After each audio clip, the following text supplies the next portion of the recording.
simplified user interfaces with very basic functions. So in Simple Copy, if all you want to do is maybe adjust the exposure, pick a paper source, staple, or make two-sided copies, that might be a simple screen for you.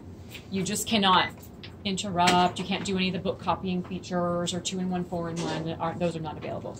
Same thing with Simple Scan. Simple Scan, 4 basic options. The color mode, remember we talked about you could scan in color. The file format, resolution, and double-sided scanning. But when you send to Simple Scan, you can only send to one email address at a time. I'm sure most likely you all would just be sending to yourselves. In the other scan mode, you could highlight everyone's name in the address book and send them the same document. It makes it a little faster. But Simple Scan is going to be just to one destination at a time. But here's the most important thing about Simple Scan. I just selected Kathy to send this to her email, and it showed me a preview of the pages that I scanned. This job has not gone to Kathy's email yet. It won't go until we OK and confirm that the preview looks good. If you don't tap OK, guess what happens? 90 seconds. Nothing. The whole thing cancels. 90 seconds. The whole thing is canceled. It doesn't just assume you must have forgot. It assumes you do not want the scan. So I'm going to cancel this job. We already sent one thing to you. We don't need to send you another one. But so Simple Scan always shows preview, and you always have to tap OK at the preview. And the other scan mode, once you choose your email address, of course, it just goes to you automatically. But if you like preview, you could turn it on just by highlighting preview right above the start button. So that would be your personal preference. So preview is an option in the scan mode, and preview is always on by default. There's no way for you to turn it off in Simple Scan. Okay. There's one more option we haven't talked about. Oh, there is an option for faxing, but you don't have fax, so I was just going to remove that icon when we're done here. There's one more feature called e-filing, the purple box here on the display. E-filing allows you to save documents that you frequently copy and print in a box here on the machine. And then when you need more copies of that same document, you just open up the e-filing mode, open your box, and find your document and say, give me 50 sets.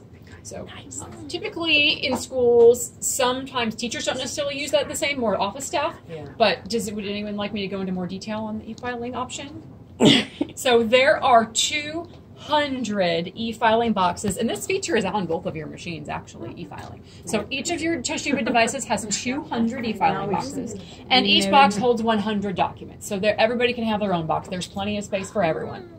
If you want your own box, you would just simply tap the box setting tab at the bottom, choose your box, setup, and then you would type in the name of your box, just like you would name a folder onto your computer. So you can give it your name or your classroom or however you want it to be. Do you want to make a box?